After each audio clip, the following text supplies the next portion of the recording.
Tako, dame in gospodje, dočakali smo tudi prvi vrt v letošnjem letu in posvetili smo ga vrtnici. Vrtnice so med najstarejšimi in še vedno najbolj priljubljenimi rožami. Presenetljivo pa je, da je pravih vrtničnih vrtov pri nas razmeroma malo.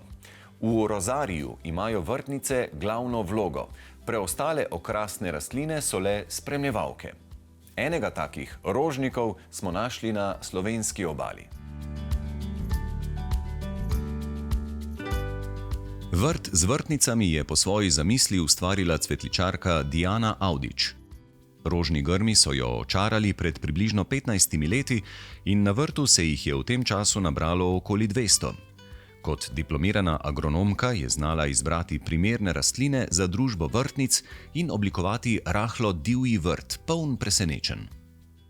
Tako lepo diši, prijetno sončno popoldne in res smo obkroženi samo lepoto, predvsem z vrtnicami, po zaslugi naše gostiteljice, gospe Diane Avdić. Hvala, da smo lahko pri vas. Dober dan, dobrodošli in prav vesela, da ste prišli, da vam komu kaj pokazati tudi. A smo prišli pravi čas? Ja. Sicer se cvetenje razprostira traja od aprila do junija, ampak zdaj pa mislim, da je ta pravi čas. Vrt je začel nastajati skoraj hkrati z gradnjo nove hiše na pobočju naselja Hrvatini nad Ankaranom. Najprej so nasadili nekaj oljk, potem pa so Diano očarale vrtnice. Zakaj pravzaprav ste začeli z vrtnicami? Verjetno leta 2007, ko smo imeli prvo razstavo vrtnic, me je zastrupila gospa Breda Čopi. Takrat smo se vsi zastrupili z vrtnicami v Sloveniji, Društvo ljubiteljev vrtnic je začelo delovati na polno. Ampak ker nisem imela dosti časa glede moje službe, je to začelo tako, bolj postopoma.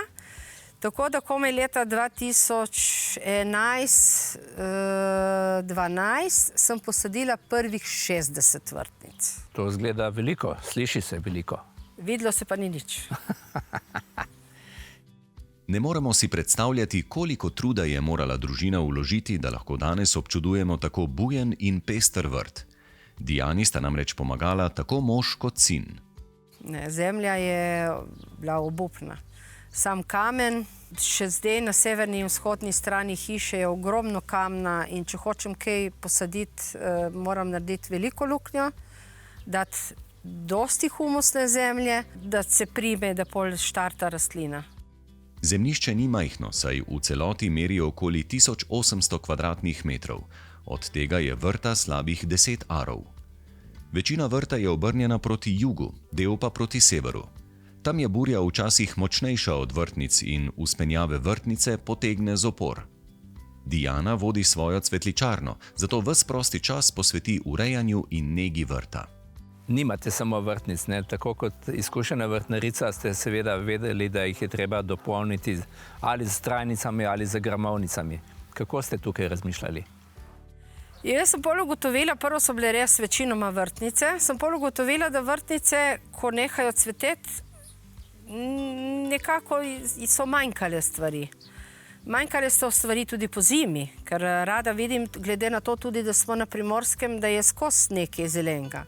Torej, prvo sem začela zasajevati zelene grmovnice, kot so kakšen rožmarin, kakšna avkuba, kakšne pitosporume, teniske.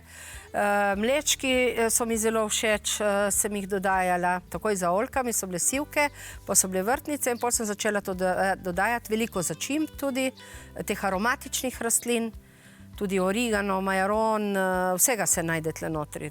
Tako da tudi pridem iz kuhinje, poberem in grem nazaj kuhati. Diana pravi, da so ji najbolj pri srcu hibridne muškatke z drobnimi velikimi socvetji, saj cvetoči grm deluje kot en sam šopek. Take sorte običajno jeseni naredijo še drobne šipke, ki so odličen dodatek šopkom. Na prvi pogled je videti, kot da na njenem vrtu cvetijo samo vrtnice z belimi in rožnatimi cvetovi. Najlepše so mi bele, rožnate in malo bolj rožnate ciklam vrtnice.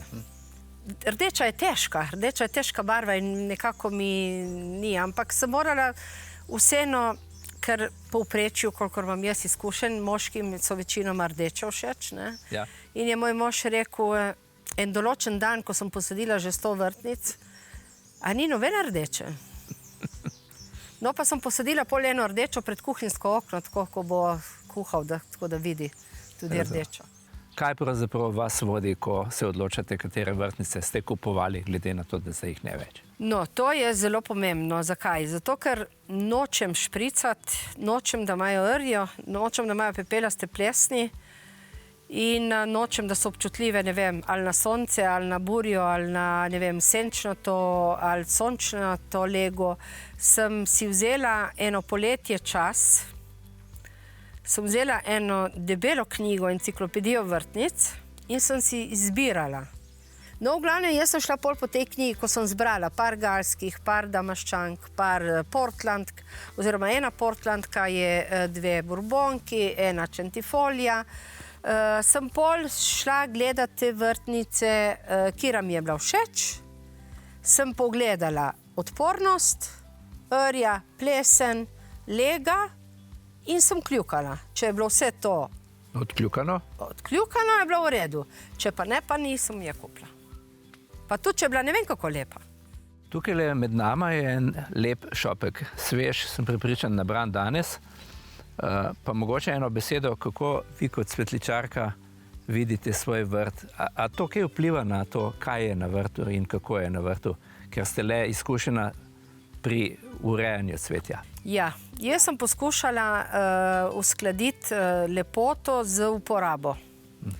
Ker jaz uživam zjutraj, preko grem v službo, iti po vrtu in si nabrati material za šopke. Ne bom nikoli pozabila, ko je en Italijan rekel na seminarju cvetličarskem 30 let nazaj, je rekel, zdaj bom povedala v italijanščini, pa bom prevedla, il fiorista deve pascolare. Torej, cvetličar mora se pasti. Mora nabirati material, ker narava nam ponudi ogromno. In tisto, kar kupim, je samo dodatek. Kaj vam vrtnice pomenijo, zakaj pravzaprav vrtnice? Mogoče kakšen tak pesniški odgovor, da ne rečem. Glede na to, da sem cvetličarka, lahko rečem, da je vrtnica najbolj prodajana roža na svetu. Ampak dobro, to je statistika. Dejansko tudi je. Ne vem, tako so me pritegnile, da kamorkoli greva z možem, z motorjem, zdaj v Bogi se že navadil, da moramo iti tudi kakšen rožni vrt. Meni kar poskoči srce, ko gledam, vse rastline po vrtu. To je meni duša.